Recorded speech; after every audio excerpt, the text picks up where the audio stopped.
అందరికీ నమస్కారం, శుభోదయం. Welcome to money master. వాళ్ళ 25th February Wednesday international markets performance, మన మార్కెట్స్ మీద ఇంపాక్ట్ అవన్నీ మనం మాట్లాడుకుందాం.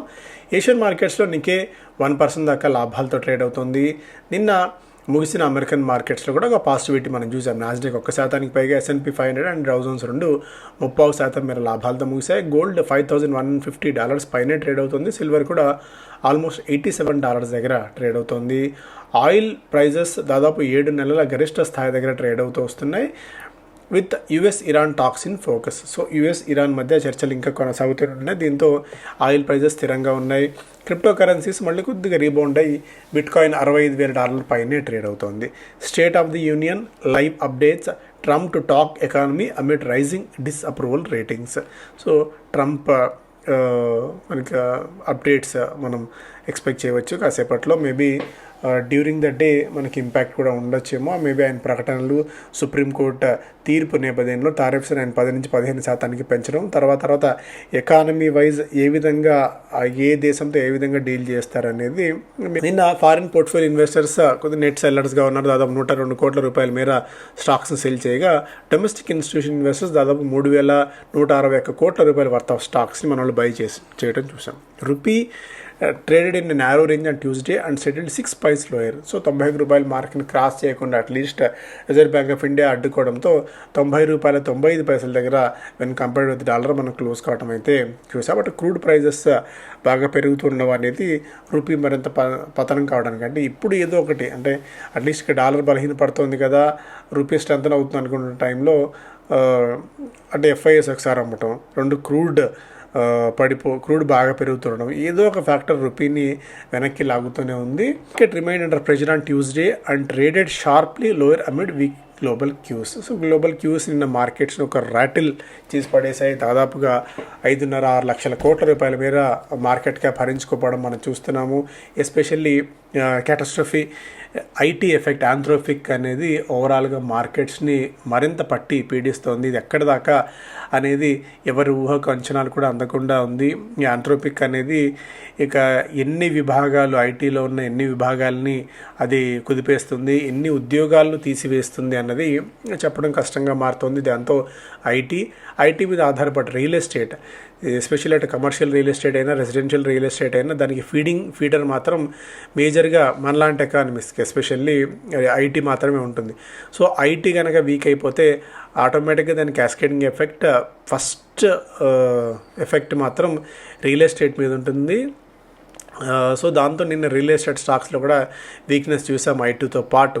So retested the crucial support near the 25,400 zone and decisive break below this level could trigger the next leg of decline 25,425-245 దాకా మళ్ళీ breach అయ్యే chances ఉన్నాయి. With coincidence with 200 DEMA అనేది కూడా టెక్నికల్ ఎక్స్పర్ట్స్ చెప్తున్నమాట. సో ఈ పాయింట్ ఆఫ్ టైంలో 25,100 దగ్గర major support ఉంది అన్నది కూడా ఒక వార్తగా ఇక్కడ చూడవచ్చు. IRFC, Voltas, IDFC bank, Alembic, Lupin ఇలాంటి స్టాక్స్లో ఇవాళ యాక్టివిటీ మనం గమనించవచ్చు. IRFCలో ఒక 4% మేర వాటా విక్రయించడానికి ప్రభుత్వం సిద్ధమైంది ఓపెన్ ఆఫర్ ఫర్ సేల్ ద్వారా. Which opens on Wednesday for ఇవాళ నాన్ రీటైల్ ఇన్వెస్టర్స్కి, రేపు రీటైల్ ఇన్వెస్టర్స్కి ఇందులో పార్టిసిపేట్ చేసేందుకు అవకాశం దొరుకుతుంది. వోల్టాస్ ఈసారి ఈ ఏడాదిలో ఏసీ ధరలు 5 నుంచి 15% మేర పెరిగే అవకాశం ఉంది. బికాస్ కాపర్ ప్రైసెస్ బాగా పెరుగుతున్నాయి, రూపీ క్షీణిస్తుంది కాబట్టి దాని ఇంపాక్ట్ ఏసీల మీద ఉంటుంది. ధరలు పెరగక తప్పదు అనేది 18% మార్కెట్ వాటాని కలిగి ఉన్న వోల్టాస్ యాజమాన్యం చెప్తున్నమాట. సో ఈసారి సమ్మర్ ముందే వచ్చింది కాబట్టి కొద్ది గొప్ప ఏసీ సేల్స్ మీద ఈసారి మరిన్ని ఆశలు పెట్టుకున్నాయి ఈ కంపెనీస్ అన్నీ కూడా. Alembic pharma US health regulator నుంచి అప్రూవల్ పొందింది టు మార్కెట్ జెనరిక్ యాంటీఫంగల్ మెడికేషన్ని. IDFC బ్యాంక్ 590 కోట్ల రూపాయలని ప్రభుత్వానికి, హర్యానా ప్రభుత్వానికి తిరిగి చెల్లించేసింది. ఏదైతే ఫ్రాడ్ అండ్ స్కామ్ జరిగిందో ఆ డబ్బుల్ని తిరిగి ఇవ్వడం చూస్తున్నాము. హర్యానా గవర్నమెంట్ ఒక హై లెవెల్ కమిటీని ఏర్పాటు చేసింది. Examine unauthorised transfer of funds from IDFC bank and AU small finance bank. So state bank అసలు ఓవరాల్గా బ్యాంకింగ్ పాలసీ ఏ విధంగా ఉంది దాని మీద ఒక దర్యాప్తు చేయడానికి హర్యానా ప్రభుత్వం స్థానికంగా ఒక కమిటీని ఏర్పాటు చేయటం. Lupin announce that has received approval from US FDA for its ANDA ఎక్సాటమ్ ఓరల్ సొల్యూషన్స్. సో ఒకటి so partial onset seizures in patients 1 month of age and old. So neuro related ఒక సొల్యూషన్కి లుపిన్కి ఆమోదం తెలిపింది అండ్ అక్కడ వాళ్ళు దీన్ని మార్కెట్ చేసుకునేందుకు. ఎలాంటస్ బెక్ రిజల్ట్స్, రెవెన్యూ 10% మేర పెరిగింది, ప్రాఫిట్స్లో 32% మేర జంప్ చూసాము. స్కాఫ్లర్ రెవెన్యూ 27% మేర పెరిగ్గా నెట్ ప్రాఫిట్ దాదాపు 36% మేర పెరిగింది. అండ్ హెచ్ఈజీ టీఏసీసీ అంటే వాళ్ళ సబ్సిడరీ కంపెనీ టీఏసీసీ ఇనోక్సాప్ అన్న కంపెనీతో ఒప్పందం కుదుర్చుకున్నారు for the supply of nitrogen and operation of a nitrogen ప్లాంట్ని మధ్యప్రదేశ్లో నిర్వహించడానికి. 3M ఇండియా 171 కోట్ల రూపాయలని వాళ్ళ P&Lలో చేర్చుకుంది యాజ్ అ ట్యాక్స్ ఎక్స్పెన్స్గా. సో CBDTతో వాళ్ళకి అడ్వాన్స్డ్ ప్రైసింగ్ అగ్రిమెంట్ ఒకటి కుదిరింది. కేఫిన్ టెక్నాలజీస్ ఇన్స్టెంట్ విత్డ్రాల్ ఫెసిలిటీని వాళ్ళ సబ్స్క్రైబర్స్కి ఇచ్చింది under the NPS Swasthya scheme. RVNL central railway నుంచి 170 కోట్ల రూపాయల మేర ఆర్డర్స్ గెలిచినట్టు వెల్లడించింది. హిమాద్రి స్పెషాలిటీ పశ్చిమ బెంగాల్లో కార్బన్ బ్లాక్ మ్యానుఫ్యాక్చరింగ్ యూనిట్ని స్టార్ట్ చేసింది, కమర్షియల్ ఆపరేషన్స్ని. ఆఫ్ఘాన్ ఇన్ఫ్రాకు ఒక నెగిటివ్ న్యూస్, దాదాపు 113 మిలియన్ యూరోలకు సంబంధించిన ఒక రోడ్ ప్రాజెక్ట్ని ఒక క్లయింట్ని టర్మినేట్ చేశారు. డాక్టర్ రెడ్డిస్కి ఒక ఊరటనిచ్చే అంశం, USSEC వాళ్ళ ఇన్వెస్టిగేషన్ని కంక్లూడ్ చేసింది into alleged payments in Ukraine and recommends no enforcement actions against the company. So company మీద ఎలాంటి యాక్షన్ తీసుకోవద్దు అని చెప్పి USSEC వాళ్ళ ఇన్వెస్టిగేషన్లో ఒక కంక్లూషన్కి వచ్చింది. ఎక్సైడ్ ఇండస్ట్రీస్ వాళ్ళ ఎక్సైడ్ ఎనర్జీ సొల్యూషన్స్ విభాగంలో 100 కోట్ల రూపాయలు పెట్టుబడులు పెట్టబోతుంది విస్తరణ కోసం. వారి ఎనర్జీస్కి ఒక పాజిటివ్ న్యూస్, సెకీ నుంచి లెటర్ ఆఫ్ అవార్డు వచ్చింది 300 మెగావాట్ల విండ్ పవర్ ప్రాజెక్ట్ని గుజరాత్లో ఏర్పాటు చేయడానికి. బల్క్ డీల్స్లో భాగంగా 63 మంత్స్లో ప్రమోటర్ నీరజ్ షా దాదాపు 2.73 లక్షల షేర్లని 564 రూపాయల చొప్పున కొనుగోలు చేశారు. IPOs ప్రారంభమైన సంగతి మనకు తెలుసు. ఆమ్నిటెక్ ఇంజనీరింగ్ IPOకి వస్తుంది.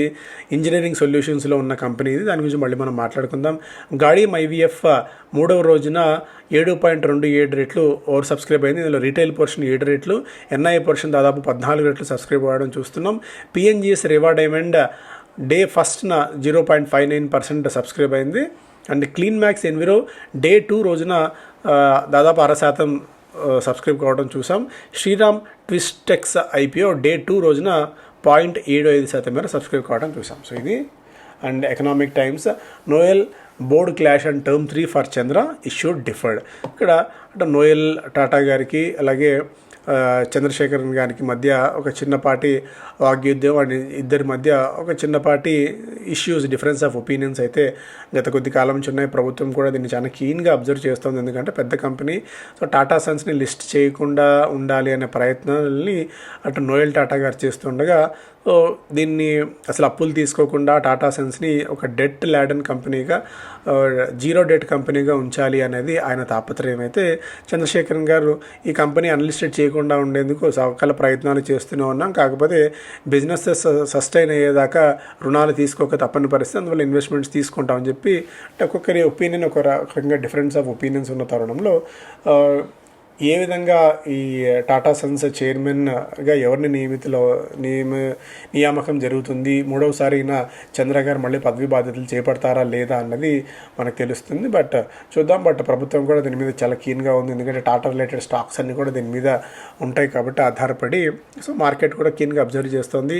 ఆంథ్రోప్రిక్స్ IT again street in pain. Nifty IT దాదాపు 5% మేర పతనమైంది to lowest level in nearly 3 years driven by panic selling on AI fears. So Persistent దాదాపు 17% మేర గత 5 సెషన్స్లో L&T, Mindtree, Coforge, tech Mahindra, Mphasis ఇవన్నీ కూడా కనిష్టంగా 10 నుంచి గరిష్టంగా 17% మేర. నిఫ్టీ IT దాదాపు 10% మేర 5 రోజుల్లోనే పతనం కావడం. 2008 తర్వాత మళ్ళీ అంతటి స్థితి ఇప్పుడు IT రిలేటెడ్ స్టాక్స్లో కనిపిస్తోంది. IBM చీఫ్ అరవింద్ కృష్ణ గారు చెప్తున్న ప్రకారం స్క్రిప్ట్ ఫాల్ ఓవర్ రియాక్షన్ ఉంది, మార్కెట్స్కి ఇంకా క్లారిటీ రాలేదు, ఉద్యోగాలు పోవడం అనేది పెద్ద పాయింట్ కాదు. In the next 6 to 12 months about 50% of total work done by people today will be done by AI agents. So AI ఏజెంట్స్తో మనం కలిసి ప్రయాణం చేయక తప్పని పరిస్థితి, రోల్స్ మారుతాయి తప్ప ఉద్యోగాలు పోవడం అనేది జరగదు అనేది అని చెప్తున్నమాట. అంటే we have to upgrade ourselves. So US sets initial duties on Indian solar imports at 126%.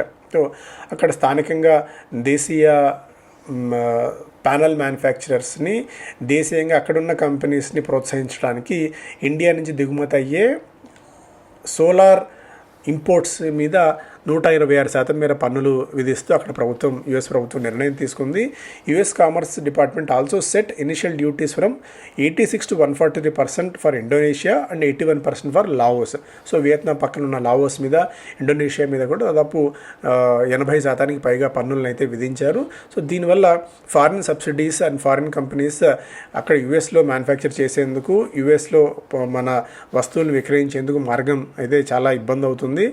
ముందే అంతంత మాత్రంగా ఉన్న ఇది మన దేశం నుంచి ఎగుమతి చేసే కంపెనీస్కి ఇది ఒక నెగిటివ్ ఎఫెక్ట్ అవుతుంది. India in a virtuous cycle of faster growth and macro stability. So ఇది RBI deputy governor Poonam Gupta గారు మాట్లాడుతున్న దాని ప్రకారం యావరేజ్ జీడిపి గ్రోత్ 7.7% పెరిగింది గత 3 ఫిస్కల్స్లో. అంతకుముందు 6.6తో పోలిస్తే చాలా పటిష్టమైన స్థితిలో ఉన్నాం మనం. గ్రోత్ ఒకటి, స్టెబిలిటీ ఒకటి, అన్ని పటిష్టంగా ఉన్నాయని చెప్పి young India shifts to solitaires has prices decline 30%. So diamonds కొనుగోలు చేస్తున్నారు ఈ మధ్యకాలంలో. డైమండ్స్ బిజినెస్ కూడా బాగా పెరిగింది. At the same time diamond ధరలు బికాస్ ఆఫ్ వేరియస్ రీజన్స్ వల్ల 30 నుంచి 35% పడిన తరుణంలో కొంతమంది డైమండ్ ట్రేడింగ్ని, డైమండ్స్లో ఇన్వెస్ట్మెంట్స్ కూడా కొనసాగిస్తారు నాకు వార్త, యంగ్ ఇండియన్స్ అంతా. సో ఇలాంటి డైమండ్ థీమ్స్ని, ఇలాంటి అలా పాల పొంగులాగా వచ్చే థీమ్స్ వైపు చాలా జాగ్రత్తగా ఉండండి. ఇలాంటి థీమ్స్ అన్నీ కూడా జస్ట్ ఫ్లై బై నైట్ లాగా ఒక్క సినారియోలో ఏదైనా అటు ఇటు జరిగినా కూడా ఇవన్నీ తుడిచిపెట్టుకుపోయే ప్రమాదం ఉంటుంది. సో అందువల్ల చాలా చాలా చాలా జాగ్రత్తగా ఉండాలి. ఇలాంటి కొత్త థీమ్స్ని మనం పట్టుకునే ముందు ఆల్రెడీ మాట్లాడుకున్నాం, ఆల్రెడీ డిస్కస్ చేశాము. ఆమ్నిటెక్ ఇక్కడ మనకు పీర్ కంపారిజన్లో భాగంగా Azad engineering, Unimech aerospace and PTC industries విభాగాలు ఉన్నాయి. ఇవి 50 PEతో వీళ్ళు మార్కెట్స్లోకి వస్తున్నారు. దాదాపు 165 కోట్ల రూపాయల ఆఫర్ ఫర్ సేల్ అవగా 418 కోట్ల రూపాయలు ఫ్రెష్ ఇష్యూ ద్వారా కొత్త ఫెసిలిటీస్ని డెవలప్ చేయడానికి, అలాగే డెట్ని రీపే చేయడానికి కంపెనీ అయితే వస్తుంది. 216 నుంచి 227 రూపాయల ప్రైస్ బ్యాండ్లో వస్తున్నారు. వర్కింగ్ క్యాపిటల్ పేమెంట్స్ కొద్దిగా డిలేడ్ ఉన్నాయి. బట్ ఓవరాల్గా ఏంటంటే వీళ్ళది మెజారిటీ ఆఫ్ ది బిజినెస్ అంతా కూడా యుఎస్ నుంచి, యూరోప్ నుంచి, ఇతర మార్కెట్స్ నుంచి వస్తుంది. మేజర్గా వీళ్ళకి ఏంటంటే 2006లో ప్రారంభమైన company energy, motion control and automation, industrial equipment బిజినెస్లో ఉన్నారు. Metal farming and others. వీళ్ళు గుజరాత్లో 3 ప్లాంట్స్ ఉన్నాయి. USA majority of the operations వీళ్ళకు ఉన్నాయి. అండ్ దాదాపు 97% మేర రిపీటెడ్ బిజినెస్ వీళ్ళకి వస్తుంది.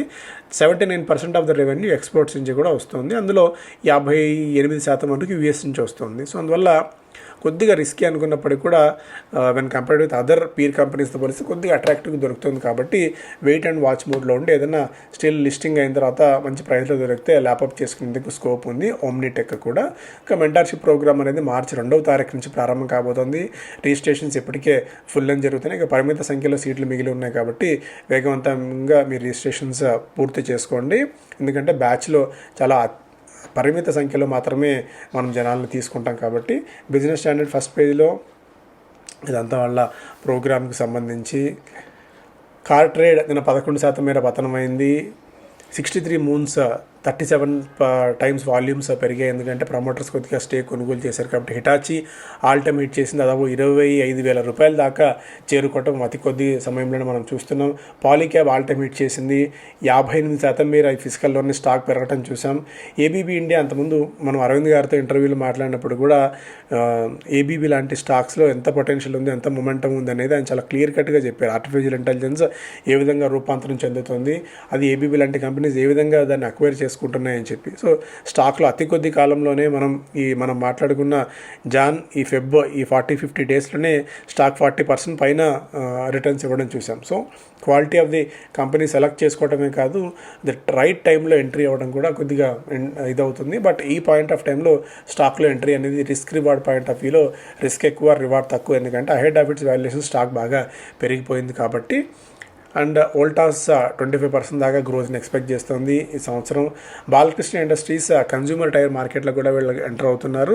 ఇండోలో ఏంటంటే off market tyres and speciality tyres విభాగంలోనే ఉన్న బాలకృష్ణ ఇండస్ట్రీస్ ఇప్పుడు రీటైల్ సెగ్మెంట్లోకి, కన్జ్యూమర్ మార్కెట్లోకి అంటే 2-వీలర్ విభాగంలోకి కూడా అడుగు పెట్టబోతున్నట్టు వెల్లడించింది. దాదాపు 3,500 కోట్ల రూపాయలు దీనికోసం వాళ్ళు పెట్టుబడులు పెట్టబోతున్నారు.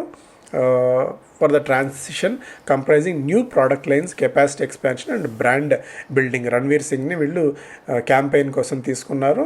So domestic consumer franchise after decades of exports led growth.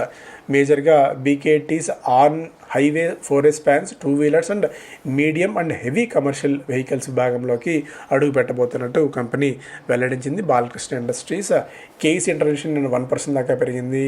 L&T gets order from government of India for LIGO India observatory project. So ఇవన్నీ న్యూస్ పరంగా. సో మేజర్గా ఇవి ప్రధానమైన వార్తలు. Thank you so much.